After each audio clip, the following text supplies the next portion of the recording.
যখন জান্নাতে যাবে ফেরেশতারা ডেকে বলবে ইয়া আহলাল জান্নাতি ইন্না লাকুম আন তাসিহু ফালা তাসকামু আবাদা। জান্নাতীরা চিরকাল সুস্থ থাকবা, অসুস্থ হবা না। ইন্না লাকুম আন তাশিব্বু ফালা তাহরামু আবাদা। তোমরা শাবাব থাকবা, বুড়া হবা না। ওয়া ইন্না লাকুম আন তাহইয়াউ ফালা তামুতু আবাদা। চিরকাল বেঁচে থাকবা, মরবা না। এবং সেদিন জান্নাতে মৃত্যু দেয়া হবে, মৃত্যু দেয়া হবে। ইউতাল মাউতু বিকাবশিন আমলাহ, একটা ছাগলের আকৃতিতে মৃত্যুকে আনা হবে। ফায়ুযবাহুল মাউত, মৃত্যুকে জবাই দেয়া হবে। এবার জান্নাতীরা তাকিয়ে থাকবে, ফেরেশতারা বলবে ইয়া আহলাল জান্নাতি খুলুদুন ফালা মাউত। হে জান্নাতীরা, চিরকাল এই জান্নাতে থাকবে। তাহলে জান্নাতের ফিচার পাইছেন? এখন কোন বোকা যদি এই ফিচার দুনিয়ায় খোঁজে, পাবে না। কারণ দুনিয়ার ফিচার আলাদা। দুনিয়ার ফিচার কি? এই দুনিয়াতে বিপদ আসবে, কষ্ট আছে, দুনিয়াতে হতাশা আছে, ভয় আছে, অসুস্থতা আছে, বার্ধক্য আছে, এবং এই দুনিয়ার একটা এক্সপায়ারি ডেট আছে না? দ্য ডে ইউ ডাই, যেদিন আপনি মারা যাবেন, এটা আপনার এক্সপায়ারি ডেট। চলে যেতে হবে। এই পৃথিবীতে মৃত্যুর অস্তিত্ব আছে। সবকিছু থমকে দিয়ে, আপনাকে চমকে দিয়ে মৃত্যু চলে আসবে, ঠিক কিনা বলেন? তাহলে এগুলো হচ্ছে দুনিয়ার ফিচার। এই দুনিয়াতে বিপদ আপদ, কষ্ট, ঝুঁকি, স্ট্রাগল, পার্থক্য, অসুস্থতা, এগুলো নিয়ে আমাদেরকে টিকে থাকতে হয়। এটা দুনিয়ার ফিচার, মিলায় ফেললে হবে না। জান্নাতের ফিচার একটা, দুনিয়ার ফিচার আরেকটা। দুনিয়াতে কষ্ট থাকবে, বিপদ আপদ থাকবে। এই দুনিয়ার ফিচারটা আল্লাহ তাআলা কোরআনের একটা আয়াতে খুব চমৎকার ভাবে উল্লেখ করেছেন। সেটা দিয়েই আমি আলোচনা শুরু করেছি। আল্লাহ তাআলা ইরশাদ করছেন ওয়ালা নাবলুওয়ান্নাকুম বিশাইইম মিনাল খাউফি ওয়াল জুই ওয়া নাকসিম মিনাল আমওয়ালি ওয়াল আনফুসি ওয়াস সামারাত ওয়া বাশশিরিস সাবিরিন। আল্লাহ তাআলা বলছেন অবশ্যই আমি তোমাদেরকে পরীক্ষা করব, ভয় দিয়ে, ক্ষুধা দিয়ে, সম্পদের ঘাটতি দিয়ে, আতঙ্ক দিয়ে, প্রাণনাশ দিয়ে, ফল ফসলের হানি দিয়ে পরীক্ষা করব।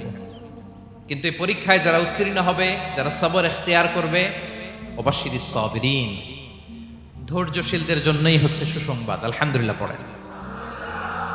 তাহলে সম্মানিত সুধী, আমরা বুঝতে পারলাম এই পৃথিবীর ফিচার হচ্ছে এখানে বিপদ থাকবে, বিপদ ছাড়া কেউ থাকবে না। স্ট্রাগল থাকবে, কষ্ট থাকবে, ঝুঁকি থাকবে, রিস্ক থাকবে, এবং নানা ধরনের বিপদ আপদ দিয়ে আল্লাহ তাআলা আমাদেরকে পরীক্ষা করবেন।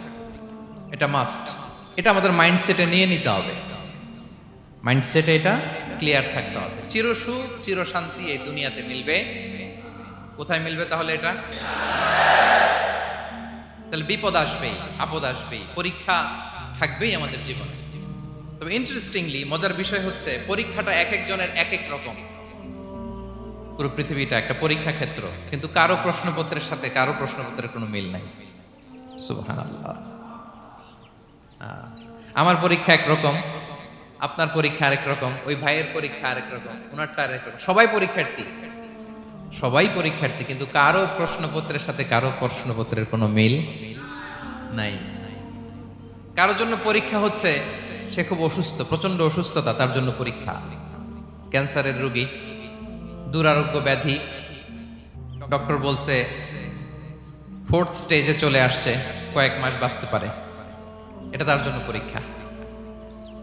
আবার কারো দেখবেন যে খুব একটা অসুস্থতা নাই, অসুস্থতার ঝামেলা নাই, কিন্তু তার দারিদ্রতা আছে, তার আর্থিক অনটন, এটা তার জন্য পরীক্ষা। আবার কারো দেখবেন অসুস্থতাও নাই, দারিদ্রতাও নাই, তার দাম্পত্য জীবনের সমস্যা আছে না নাই? অনেকের দেখবেন এগুলো কোনোটাই সমস্যা না, তার ছেলে কথা শোনে না, মাদকাসক্ত। মাদকাসক্ত, রিহ্যাবে পাঠায়, আবার আসে, আবার গাঁজা খাওয়া শুরু করে, আছে না নাই বলেন? দেখেন তার পরীক্ষাটা আবার আলাদা। অনেকের দেখবেন মেয়ে বাবার কথা শোনে না। আবার অনেকের দেখবেন যে ব্যবসায় সমস্যা, লসের পর লস, লাভ উঠাতে পারে না। তাহলে পরীক্ষা ছাড়া, বিপদ আপদ ছাড়া দুনিয়াতে কেউ নাই প্রিয় ভাইরা। এটা আমাদের মাথায় রাখতে হবে। পরীক্ষা আপনাকে দিতেই হবে, পরীক্ষা দিয়েই নিজেকে প্রমাণ করতে হবে। আর এক একজনের পরীক্ষাটা এক এক রকম। কারো পরীক্ষার সাথে কারো পরীক্ষার কোনো মিল থাকবে না। তো মাঝে মাঝে আমরা এটা ভুলে যাই। আল্লাহ তাআলা কালামে পাকে রিমাইন্ডার দিয়ে আমাদেরকে স্মরণ করিয়ে দিতে চান যে এই পৃথিবীতে আসলে তোমরা এসেছো পরীক্ষা দিতে। এটাই জীবনের বড় বাস্তবতা। আমাদের জীবনে যত হতাশা, আমাদের জীবন নিয়ে যত অভিযোগ, আমাদের মনে যত কষ্ট, আমাদের হৃদয়ের ভেতরে যত অস্থিরতা, তার মূলে হচ্ছে এই সমস্যা যে আমরা ভুলেই গেছি আমরা পরীক্ষা দিতে আসছি। এটা যদি ভুলে না যান, এটা যদি আপনার মাইন্ডসেটে থাকে যে পুরো জীবনটা একটা পরীক্ষা, তাহলে দেখবেন কোনো কিছু আপনাকে কাবু করতে পারবে না। আপনি হতাশ হবেন না, জীবন নিয়ে আর অভিযোগ থাকবে না, আপনি ভেঙে পড়বেন না, সব অভিযোগ হতাশা দূর হয়ে যাবে। তার মানে বুঝতে পারলাম পরীক্ষা আপনাকে দিতেই হবে। পরীক্ষা দেয়া ছাড়া এই পৃথিবী থেকে চলে যাওয়ার কোনো চান্স বা সুযোগ আমাদের কারো নেই। সূরাতুল আনকাবুতে আল্লাহ তাআলা এই কথাটা আরো চমৎকার ভাবে বলেছেন। আল্লাহ তাআলা ইরশাদ করছেন, আহাসিবান নাসু আইয়ুতরাকু আইয়াকুলু আমান্না ওয়া হুম লা ইফতানুন ওয়ালাকাদ ফাতান্নাল্লাযীনা মিন ক্বাবলিহিম ফালা ইয়া'লামান্নাল্লাহু আল্লাযীনা সাদাকু ওয়ালা ইয়া'লামান্নাল কাযিবিন। আল্লাহ বলেন, মানুষকে ভেবেছে সে শুধু বলবে আমি ঈমানদার আর তাকে আমি জান্নাতে ঢুকাই দিব? না, কখনো না, কোশ্চিন কালেও না। বরং পূর্ববর্তীকালে যারা পৃথিবীতে এসেছিল তাদেরকে আমি পরীক্ষায় নিয়েছি, পরীক্ষা করেছি, এবং তাকেও ঈমানের প্রশ্নে সে সত্যবাদী না মিথ্যাবাদী পরীক্ষা দিয়ে দিয়ে নিজেকে প্রমাণ করতে হবে। ঠিক কিনা বলেন? পরীক্ষা দিয়ে আপনাকে প্রমাণ করতে হবে। এবং এই পরীক্ষার ব্যাপারটা, এটা যে শুধু আমরা সাধারণ মানুষ আমাদের জীবনে দুঃখ বিপদ পরীক্ষা এমনটা না। এই পৃথিবীর সবচাইতে শ্রেষ্ঠ মানুষ যারা ছিলেন তাদেরকে আল্লাহ পরীক্ষা নিয়েছেন। বলেন তো এই পৃথিবীতে সবচাইতে শ্রেষ্ঠতম মানুষ কারা? সবচাইতে শ্রেষ্ঠ ভালো মানুষ কারা ছিল পৃথিবীতে? বলেন তো নবীরা। আওয়াজ করে বলেন তো কারা? তো বলেন তো নবীদের জীবনে পরীক্ষা ছিল কি ছিল না? হ্যাঁ ছিল। বেশি না কম? বিষ্ণু ইসলামকে জিজ্ঞাসা করা হলো, আইয়ুন নাসি আশাদ্দু বালাআন ইয়া রাসূলুল্লাহ, হে আল্লাহর রাসূল, এই পৃথিবীতে কাদের জীবনে পরীক্ষা বেশি? বিষ্ণু ইসলাম বললেন, আল আম্বিয়া, নবীদের জীবন। আল আম্বিয়া সুম্মাল আমসাল ফাল আমসাল, সবচাইতে জীবনে পরীক্ষার সম্মুখীন সবচাইতে বেশি হয়েছেন নবীরা। তারপরে নবীদের পরবর্তী অবস্থান যাদের, সিদ্দিকিন যারা, সোহাদা যারা, সালিহিন যারা, আল্লাহওয়ালা যারা, তাদের জীবনে পরীক্ষা বেশি। ইউবতালার রাজুলু আলা হাসাবি দীনি, ব্যক্তির দিনদারি যত বেশি তার জীবনে আল্লাহর পরীক্ষাও তত বেশি। আপনি আল্লাহওয়ালা হবেন, আপনার জীবনে পরীক্ষাও অনেক বেশি। এজন্য ইমানদার হওয়া যেমনি মর্যাদার, ইমানদারের জীবনে পরীক্ষাও হবে অনেক বেশি। এবং পরীক্ষা যত বড়, খেয়াল রাখতে হবে, মন খারাপ করার কোনো সুযোগ নেই। পরীক্ষা যার জীবনে যত বড়, সেটাতে সফল হতে পারলে ওটার প্রতিদানও বড়। পরীক্ষা যত বড়, এটাতে সাকসেস হইতে পারলে এটার রিওয়ার্ডও তত বড়। বিষ্ণু ইসলাম বলেন, ইযামুল জাযাই মাআ ইযামিল বালা, বালা যত বড় জাযাও তত বড়, প্রতিদানও তত বড়।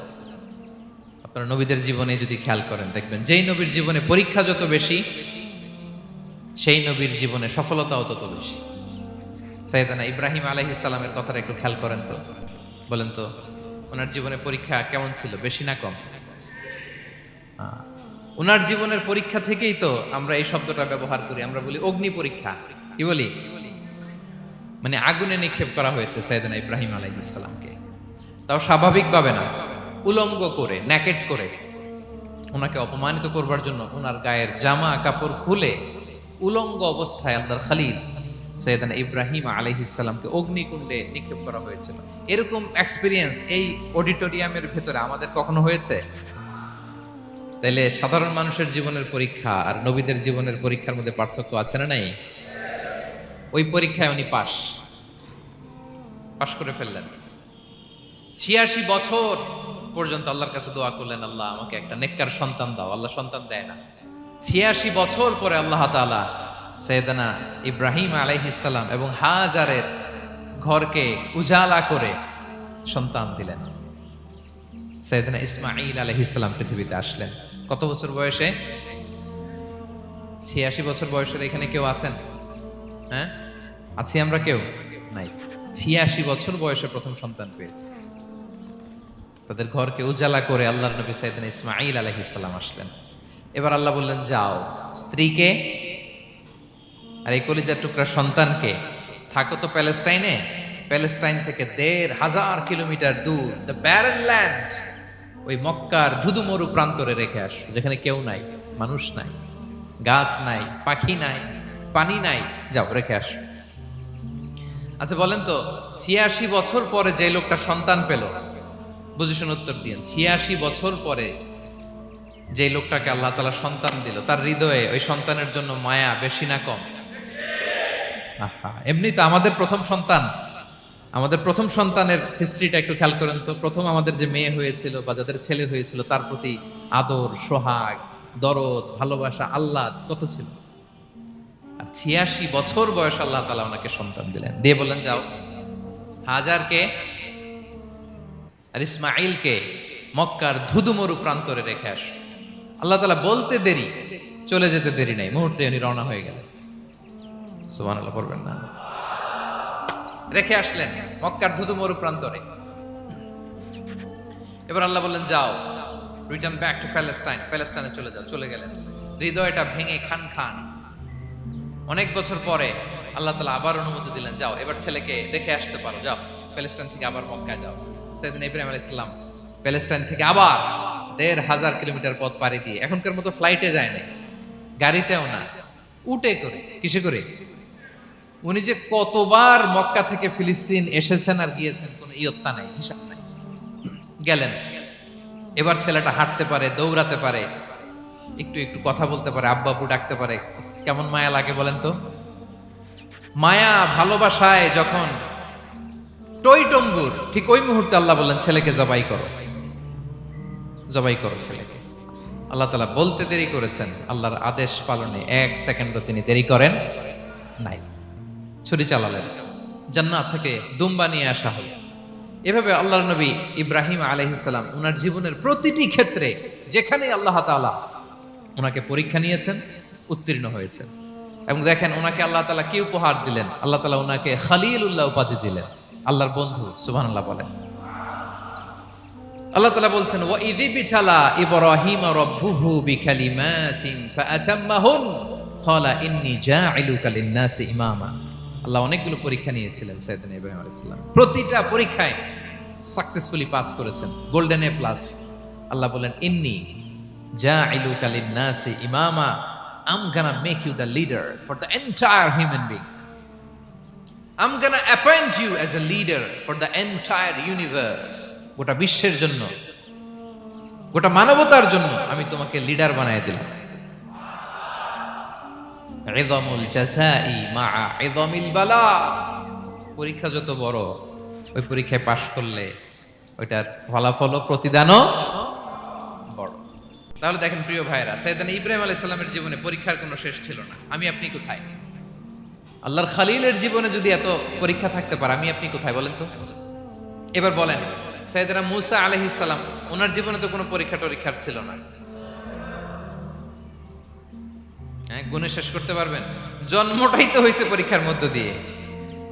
মিশরের ছেলে সন্তান হইলেই ফেরাউন বলছে জবাই করো।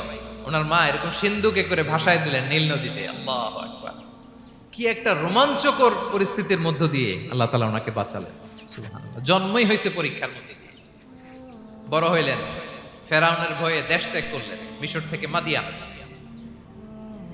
আবার আল্লাহর আদেশে যখন ফিরে আসলেন, আবার ফেরাউনের সাথে তর্ক বিতর্ক, যুদ্ধ। একটা রাত আল্লাহ নবী মুসা আলাইহিস সালাম শান্তি মতো মিশরে ঘুমাতে পারে নাই। একটা রাত, শেষ পর্যন্ত এই ফেরাউন মুসা আলাইহিস সালামকে ধাওয়া করেছে। ফেরাউনের ধ্বংসের আগ পর্যন্ত সে মুসা আলাইহিস সালামকে ধাওয়া করেছে। তার মানে মুসা আলাইহিস সালাম এই বিপদ আপদ পরীক্ষা এগুলো থেকে মুক্তি পান নাই। এবার বলেন ঈসা আলাইহিস সালামের কথা, ওনার জীবনে তার পরীক্ষা ছিল না। কি পরীক্ষা ছিল? হ্যাঁ, আল্লাহু আকবার। Same scenario goes to the biography of every messenger in the world. পৃথিবীর সব নবীর ক্ষেত্রে একই ঘটনা ঘটেছে। সাইয়েদনা ঈসা আলাইহিস সালাম দাওয়াত যখন দিলেন, ওনার বিরোধিতা শুরু হলো, ওনাকে হত্যার ষড়যন্ত্র হলো। ইভেন কি ওনাকে মারার জন্য বনি ইসরায়েলেরা উদ্ধত হলো, জানে বাঁচবার জন্য পালালেন, এক ঘরে ঢুকলেন, চারদিক দিয়ে ঘেরাও করলো, উনি দরজা জানালা লাগাই দিলেন। ওরা বললো একজন দরজা ভেঙে জানালা ভেঙে ভিতরে ঢুকে দেখো বেটা ঈসা কি করে। একজন ভিতরে ঢুকছে, ঢুকার সাথে সাথে বল রাফাআহুল্লাহু ইলাইহি, আল্লাহ তাআলা ঈসা আলাইহিস সালামকে উপরে উঠায় নিলেন। আর যেই লোকটাকে তারা ভিতরে ঢুকালো তার চেহারাকে আল্লাহ তাআলা ঈসা আলাইহিস সালামের চেহারার মতো করে দিলেন। এবার তার বাইরের সাথীরা বলে ঘটনা কি, বেটা ঈসাও বেরোয় না, আমাদের লোকটাও বেরোয় না, সবাই ঢুক। দরজা ভেঙে ভেতরে ঢুকে দেখে ঈসা দাঁড়ায় আছে। বলেন তো এটা ঈসা না মিসা? এটা কি আসল ঈসা? ওমা কতালু ওমা সলাবু ওয়ালাকিন শুব্বিহা লাহুম। আল্লাহ বলে তোমরা আমার নবী ঈসাকে হত্যাও করতে পারো নাই, শুলেও চড়াতে পারো নাই, আমি সেফটি সিকিউরিটি দিয়ে আমার নবী ঈসা আলাইহিস সালামকে আকাশে তুলে নিয়েছি। তাহলে ওনার জীবনও পরীক্ষার শেষ ছিল না। এবার যদি আমরা বিশ্বনবী সাল্লাল্লাহু আলাইহি ওয়াসাল্লামের জীবনের দিকে তাকাই, ওনার জীবনটা দেখেন তো।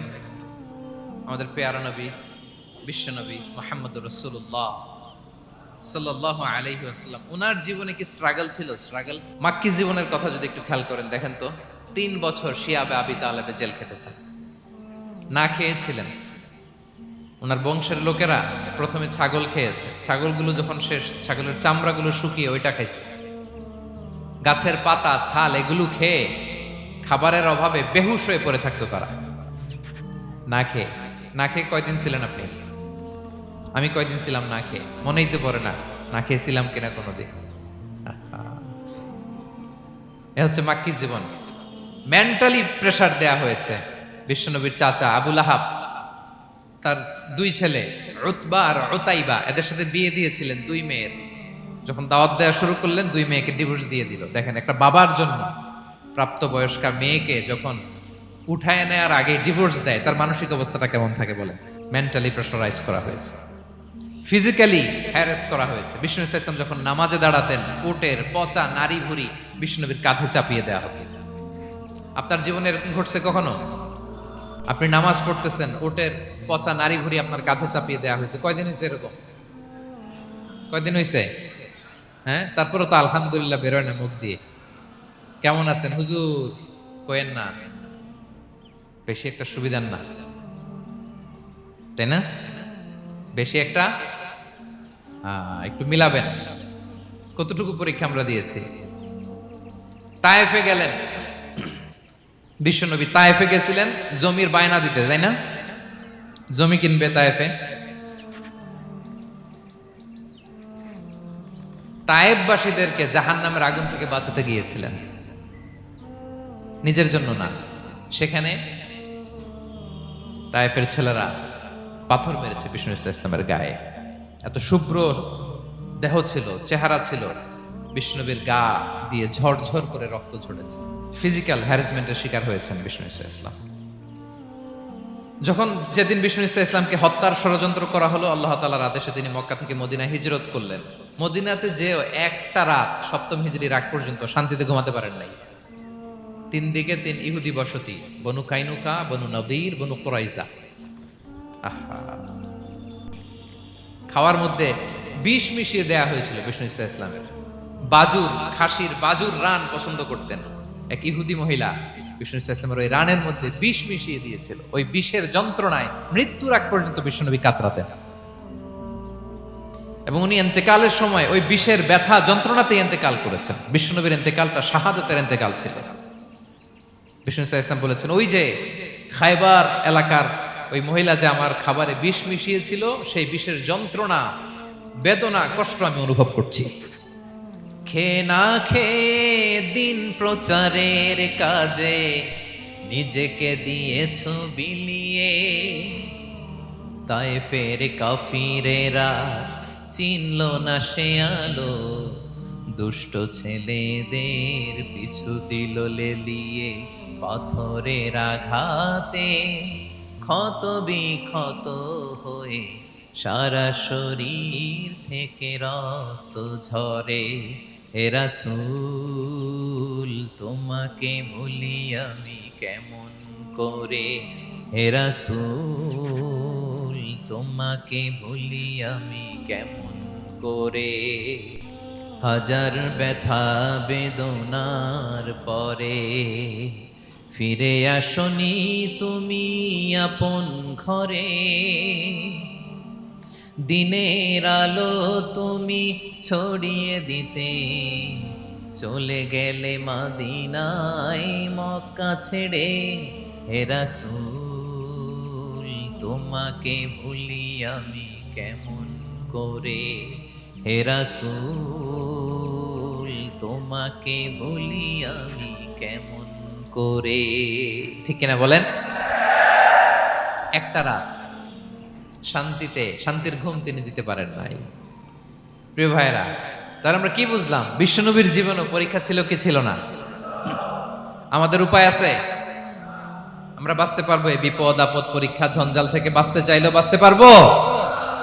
পারবো না। ইমাম মালিক আলাইহি রাহমা নাম শুনেছেন? ইমাম মালিক, ওনার জ্ঞান থেকে লাখো লাখো মানুষ উপকৃত হয়েছে, কোটি কোটি মানুষ উপকৃত হয়েছে। মদিনার রাস্তায় রশি দিয়ে ওনাকে টেনে হিচড়ে এক এলাকা থেকে আরেক এলাকায় নিত জালেম বাদশারা। ইমাম মালিক আলাইহি রাহমা। ইমাম আহমদ ইবনে হাম্বল, ওনাকে বেত্রাঘাত করা হতো, চাবুক দিয়ে পেটানো হতো। আমাদের মাযহাবের ইমাম আল ইমাম আল আযম আবু হানিফা আলাইহি রাহমা, ওনাকে কারাবন্দী করা হয়েছিল। তার মানে দেখেন, যত বড় বড় স্কলার, যত বড় বড় মাশায়েখ, এমনকি আম্বিয়া আলাইহিমুস সালাম, ওনারাও পরীক্ষা বিপদ আপদ থেকে রেহাই পান। পাইছে? তাহলে আপনি আর আমি পাবো? বলেন তো। তাহলে এটা আমাদের ব্রেইনে গেঁথে নিতে হবে যে জীবন মানেই এখানে বিপদ থাকবে, পরীক্ষা থাকবে, স্ট্রাগল করে করে আমাকে আগাতে হবে। কেউ আমার জন্য রেড কার্পেট বিছিয়ে রাখবে না। এই জীবনটা বড় জটিল। This is life, how it's design. এভাবেই পৃথিবীকে ডিজাইন করা হয়েছে। এখানে বিপদ আছে, কষ্ট আছে। এই পরীক্ষা দিয়ে দিয়ে আপনাকে উত্তীর্ণ হতে হবে। বুঝতে পেরেছেন প্রিয় ভাইরা? নাও দ্য কোশ্চেন অ্যারাইজ, এখন প্রশ্ন হচ্ছে, কেন আল্লাহ এই পরীক্ষা নেন? কেন? আল্লাহ তাআলা সূরা মুলকে বলেছেন, এই পৃথিবী সাজানোর, এই জীবন মৃত্যুর এই খেলা, এটার উদ্দেশ্যটাকে আল্লাহ তাআলা স্পষ্ট করে বলেছেন। আল্লাযী খালাকাল মাউতা ওয়াল হায়াতা লিয়াবলুয়াকুম আইয়ুকুম আহসানু আমালা। জীবন মৃত্যু দিয়ে তোমাদের জীবনকে সাজানো হয়েছে এজন্য, যাতে করে তিনি তোমাদের পরীক্ষা করতে পারেন। কি করতে পারেন? তোমাদের মধ্যে কে সৎকর্মে অগ্রগামী, কে কাজে ভালো, আমলে ভালো, এটা দেখার জন্য। বেসিকলি আল্লাহর দেখার প্রয়োজন নাই, আমাদেরকে দেখানোর জন্য এই পরীক্ষার আয়োজন। আমি ভালো করবো না খারাপ করবো এটা আল্লাহ জানে না? তো ওনার পরীক্ষা করা লাগে কেন? কথা বলেন। আমি জান্নাতি না জাহান্নামী এটা আল্লাহ জানেন না? বেসিকলি আমাদেরকে জানানোর জন্য এই পরীক্ষার আয়োজন। কাদেরকে জানানোর জন্য? মানে তুমি জেনে যাও তুমি জান্নাতি না জাহান্নামী। আমি ভালো করেই জানি। একটা ছোট্ট উদাহরণ দিলে বুঝতে পারবেন প্রিয় ভাইয়েরা। ধরেন আল্লাহ তাআলা দুইজনকে সৃষ্টি করলেন। উদাহরণস্বরূপ একজনের নাম আব্দুল্লাহ, আরেকজনের নাম আব্দুর রহমান। সৃষ্টির পরে আব্দুল্লাহকে বললেন, আব্দুল্লাহ, আমি জানি তুমি পৃথিবীতে 50 বছর হায়াত পাইতা, খুব ভালো কাজ করতে, তুমি দুনিয়াতে অনেক ভালো কাজ করতে, এটা আমি আগেই জানি। আমার অসীম জ্ঞান বলে আমি আগে থেকেই জানি। তো যাও, তোমার এইমাত্র সৃষ্টি করলাম, যাও তুমি জান্নাতে ঢুকে যাও, কারণ আমি জানি তুমি জান্নাতি হবে। আচ্ছা, আর আব্দুর রহমান, তুমি পৃথিবীতে খুব খারাপ কাজ করতে, এটা আমি জানতাম। তোমারে পাঠাইলে খারাপ কাজ করবা, তুমি সীমা লঙ্ঘন করবা, অন্যায় করবা, অপরাধ করবা, তুমি জাহান্নামী হবা। যাও, যেহেতু আমি জানি পরীক্ষার আর দরকার নেই, তোমারে জাহান্নাম দিয়ে দিলাম, যাও ঢুকে যাও। আব্দুল্লাহ ঠিকই জান্নাতে ঢুকে যাবে, আব্দুর রহমান কি ঢুকবে? ঢুকবে। সে বলবে, আল্লাহ এইমাত্র আমারে বানাইলেন, এইমাত্র আপনি আমাকে সৃষ্টি করলেন, সৃষ্টি করেই বলতেছেন তুমি জাহান্নামে যাও, আর বলতেছেন আমি জানি দুনিয়াতে পাঠালে তুমি খারাপ কাজ করবা, তুমি জাহান্নামী হবা, পাঠানোর আর কি দরকার, আগে থেকে জাহান্নামে যাও। আল্লাহ আপনি জানলে জানতে পারেন, আমি তো জানি না। ঠিক কিনা বলেন? সে বলবে, না আল্লাহ আপনি ভুল বলতেছেন, এই দুনিয়াতে পাঠাইলে আমি খুব ভালো কাজ করতাম, আমি সীমা লঙ্ঘন করতাম না, নামাজ পড়তাম, রোজা রাখতাম, হজ করতাম, যাকাত দিতাম, সাদাকা করতাম, চ্যারিটি করতাম, জনকল্যাণকর সব ভালো কাজগুলো আল্লাহ আমি করতাম। জান্নাত হবে অ্যান্টি এইজিং, জান্নাতে বয়স বাড়বে না কারো। চিরযৌবনা, চিরযুবক, অ্যান্টি এজিং। আপনারা জানেন যে বর্তমান পৃথিবীতে অ্যান্টি এজিং ক্রিম পাওয়া যায় না? ক্রিম, কথা বুঝতেছেন? অ্যান্টি এজিং ক্রিম পাওয়া যায়। তারা বলে এই ক্রিম মাখলে চামড়ায় ভাঁজ পড়ে না। এটার দাম দাম আছে কিন্তু অনেক। অ্যান্টি এজিং ক্রিম লাগায়, শ্যাম্পু ইউজ করে, অ্যান্টি এজিং অয়েল আছে, এটা দিলে নাকি চামড়ায় ভাঁজ পড়ে না। ইভেন ভারতের অনেক বড় একজন ব্যবসায়ী মুকেশ আম্বানি, নাম শুনছেন না? যে তার ছেলের বিয়ে হয়ে গেল, তো এই মুকেশ আম্বানির স্ত্রী নীতা আম্বানি, সে কিছুদিন আগে এক বটল গোল্ড ওয়াটার খেয়েছে, gold water, and it's cost $60,000। $60,000 দাম এক বোতল গোল্ড ওয়াটারের। কেন? ফর অ্যান্টি এজিং, যাতে বয়সের ছাপ গালে না থাকে।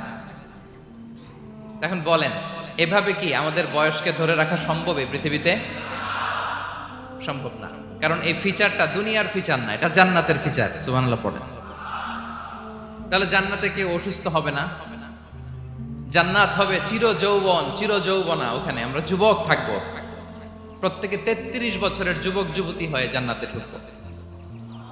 বিষ্ণু ইসলাম বলেন, আহলুল জান্নাতি জুরদা ওয়া মুরদা ওয়া আবনাউ 30 ওয়া 30। জান্নাতে যারা যাবে শুভ্র দাড়িবিহীন, প্রত্যেকে হবে 33 বছর বয়সের। ওই যে 33 বছর বয়সে একবার ঢুকলেন, আর বয়স বাড়বে না, ওইটাই চিরকাল ওই বয়স পাবেন। জান্নাতের আরেকটা ফিচার হচ্ছে নো ফ্রাস্ট্রেশন, কোনো চিন্তা নাই, দুশ্চিন্তা নাই, হাইপার টেনশন নাই, সজীব প্রাণবন্ত আজীবন। একবার এন্ট্রি পেলে বের হওয়ার টেনশন নাই। আল্লাহু আকবার। তাহলে no expiry date, rather it's eternal, আজীবন থাকবেন, খালিদিনা ফিহা, চিরকাল থাকবেন। এবং জান্নাতের সবচাইতে গুরুত্বপূর্ণ ফিচার হচ্ছে there will be no death in জান্নাত। জান্নাতে আপনার আর মৃত্যু হবে না, মৃত্যুর বিদায় হবে। তার মানে আপনি অমর হবেন। তাহলে আপনি চির সুস্থ, চির সবল হবেন জান্নাতে, চির যুবক থাকবেন, প্রাণবন্ত থাকবেন, আপনি অমর হবেন, আপনি জান্নাতে মরবেন না। জান্নাত